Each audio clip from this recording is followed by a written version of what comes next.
그 안에서 국민의힘 안에서 이제 이렇게 막 이렇게 오리발을 막 이렇게 막 짚고 있는 사람들이 권성동도 있는 것 같고 한동훈도 나오겠지. 나오려고 해요. 나오죠. 상당히 좀 플랜카드도 막 걸리던데. 의지가 그래? 네. 의지가 플랜카드도? 강하다.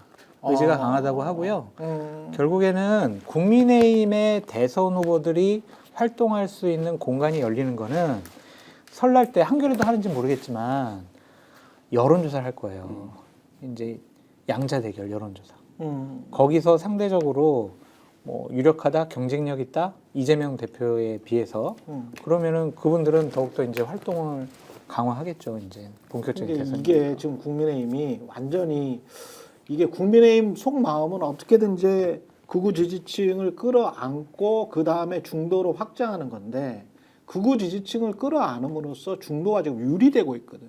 떨어져 버리고 있어. 그게 2018년도 네. 때 이미 입증이 됐던 거잖아요. 그러니까 그렇지. 지금 저 선거 전략적으로 보면 그 한 15%, 10%에서 15% 정도는 지지층을 코어로 해서 그렇죠. 여기에 여러 세력들, 그러니까 더 지지층을 붙여서 예를 들면 한 35에서 40을 간다. 네. 이게 이제 기본적인 전략인데 말씀하신 것처럼 그 15가 있으면 절대 안 붙는 또 집단들이 있어요. 그렇죠. 그러니까 이 사이에서 2018년도에 야 그거는 가정법적인 얘기고 일단은 여기 있는 사람들을 지키고 가야 돼. 이게 이제 황교안의 전략이었던 거잖아요. 그게 어떤 결과를 초래하는지를 한번 봤잖아요. 그렇지. 네, 근데 지금 다른 방법이 없기 때문에 그 길을 가고 있는 거죠. 근데 말씀하신 대로 한동훈의 의미는 한동훈은 그 길을 가진 않겠죠.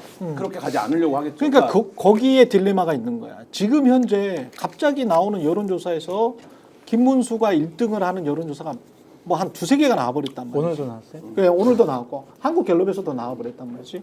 이거는 지금 현재 여론조사 열심히 전화 받고 있는 사람들은 국민의힘 지지자들 중에서도 가장 오른쪽에 가 있는 극우 아스팔트 지지층이다. 맞아요. 근데 국민의힘의 행태는 이 사람들 위주로 보이게 한다.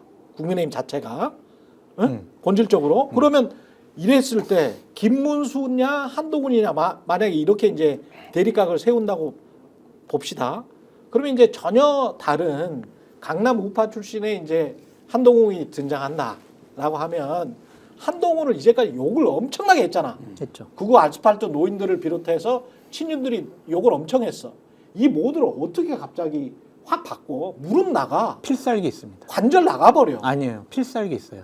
뭐가 어떤 그러면은 이재명 네. 대표 대통령 되게 만들어줄 거예요. 자꾸 그렇게 그러면요 싹 정리돼요 거기. 그것만 믿고 있다니까요. 딱 그것만 믿고 딱 있는 그것만 거야. 믿고 있어요. 딴 논리 필요 없어. 아, 그냥 보수 우파를 지지하는 분들, 국민의힘 지지자들은 하나로 뭉칠 수 있는 네. 프레임이 있어요. 그게 바로 이재명 대표 근데 대통령 만들어줄 이게 거예요. 역학, 물리학, 운동학 할 때 있잖아요. 테니스나 이 농구를 할 때 피봇을 체력이 안 되는 사람들이 말이죠. 갑자기 왼쪽으로 가는 척하다가 오른쪽으로 확 방향 꺾어잖아요. 그럼 바로 무릎 관절 나갑니다. 바로 무릎 관절 나가요. 이게 지금 운동이 전혀 안 돼 있는 상황이거든. 내가 보기엔 체력이 굉장히 부실해. 기초 체력이. 죽고 사느냐의 문제인데 무릎 관절 한 번쯤 걸어야 되지 않을까요? 잠재의식 속엔 다 그거 있다니까. 진짜 그렇게 되면 좀비가 되는 거야.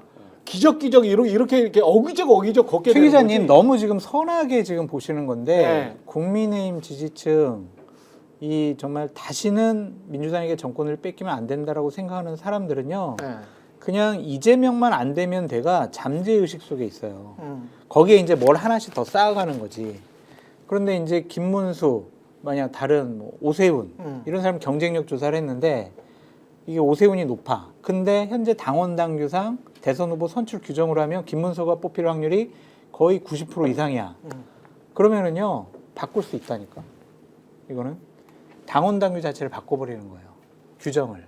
근데 아까 말씀하신 대로 지금부터 해가지고 설 연휴 그다음에 2월 말 정도까지 탄핵 심판이 날 때까지 민주당이나 민주당 지지자들 또는 야권 지지자들이 조용히 있기 때문에 이런 여론조사 결과가 나오는 겁니다. 예. 뭐. 지표조사, MBS 조사에서 제가 보기는 그래요. 보수응답가 이게 어쨌든 1000명이 응답률 1000명이 될 때까지 응답률로 따지는 거잖아요. 그렇지. 근데 지금 보면 같은 표본에서 보수 응답률이 한 그 응답자 중에서 100명 정도 100명 정도 100명 이상 맞아요. 높아요. 그러니까 MBS도 그렇고 한국갤럽도 그렇고 제가 다 확인해 보니까 그 전 조사들이랑 한 달 전 조사들이랑 한 100명 정도씩 높아. 네, 그 여론조사 기관들도 지금 그래서 고민이 있어요. 왜냐하면 다르기 때문에. 이렇게 생각하시는데 국민의힘 쪽은 어떻게 생각하냐면 아니 숫자가 나오는데 아니 뭘. 그러니까 봐라.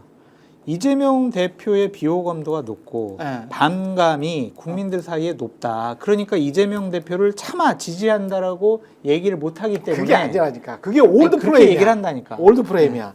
그 제가 보기에는 왜 그렇게 생각을 하면 12월 셋째 주에 한국갤럽을 설명을 못해. 네. 12월 셋째 주에 한국갤럽 제가 이제 아까 좀 보다가 나왔는데 그때는 진보 쪽의 응답자가 380명 정도 됐고 지금은 진보 쪽의 응답자들이 한 280명 정도 되더라고. 근데 역으로 지금은 보수 쪽의 응답자들이 아니 거기에서 본인이 보수다, 진보다 이렇게 써놨으니까 제가 말씀드리는 거예요. 이거 팩트입니다. 그 거꾸로 돼 있어요. 그게 그런 식으로 100씩 나눠 갖는 거야. 근데 1000명인데 100씩 이렇게 왔다 갔다 해버리면 이게 숫자가 얼마나 차이가 나는 거예요. 그죠.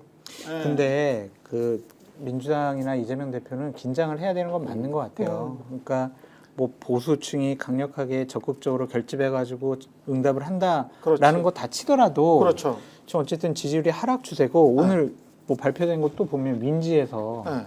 서울의 소리에서 민지 쪽에다가 여론조사를 의뢰했거든요. 예. 그 양자 대결 보면은 이재명 45, 김문수 43이에요.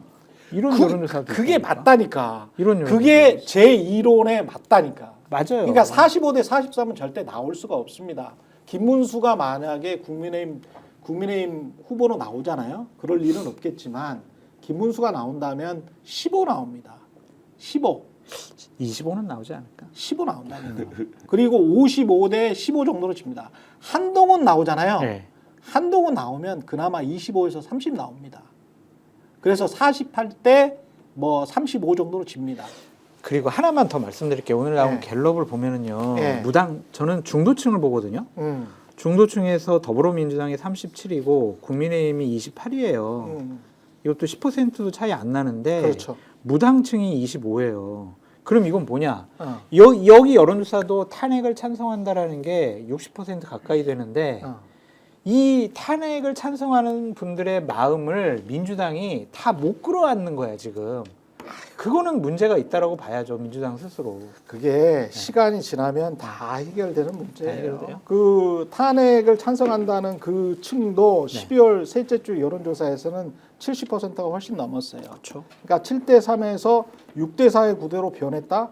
전혀 저는 그렇게 생각하지 않습니다. 저도 그렇게 생각 안 하는데 표본 수치가 집단 나오니까. 자체가 오염이 돼 있으면 그 여론조사 가지고 왈가왈부하는 거는 저는 별 의미가 없다고 생각해요. 근데 최근에 어쨌든 흐름은 예. 이런 상황이니까 이거를 그냥 민주당도 무시해 버리면은 선거 전략이 잘못 나올 수도 있다.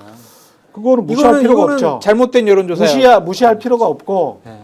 선거가 딱 시작되는 시기 저는 2월 말이나 3월 초에 탄핵이 될 거라고 보는데 탄핵이 되는 그 시기까지 계속 뉴스가 나올 거기 때문에 그럼요. 그 민심은 또 변할 것이고 그렇죠. 그때 이후에 민주당은 제대로 행동을 해야 되지 지금은 마치 이런 거예요. 국민의힘도 그렇고 조중동의 여론도 그런데 여기에서 민주당이 대선과 관련해서 왈가왈부 하잖아요. 그러면 야 대통령 탄핵도 안 됐는데 대선 생각해? 이 모드로 가거든. 민주당은 말을 할 수가 없어. 근데 그거는 지금 현재는 2월 말부터 3월 초까지는 말 못해요.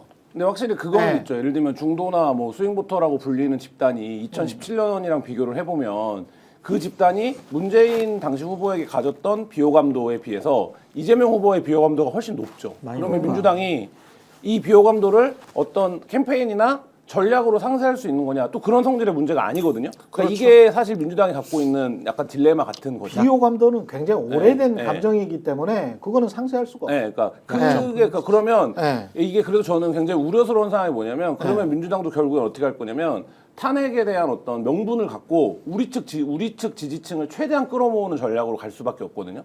캠페인 전략이. 왜냐하면 우리 후보의 비호감도가 해소가 안 되니까 어떤 캠페인을 하더라도 그러면 여기도 말하자면 더 강경하게 갈 거예요. 그럴 것 같지 않아요? 그러니까 어쨌든 캠페인 네. 그걸로 보면 그러면 지금 이제 국민의힘도 사실 돌파하고 없기 때문에 이렇게 되면 우리가 윤석열만 사라지면 그래도 좀 정치가 복원이 되고 서로 간에 좀 대화의 정치나 극단적인 뭐 이런 걸 하지 않는. 근데 사실 지금 이 여론조사의 불길한 점은 뭐냐면 그렇게 가지 않을 것 같다. 이걸 보여주고 있는 거죠. 맞아요. 스픽스는 말하는 언론입니다. 대세는 유튜브, 그중에서 스픽스.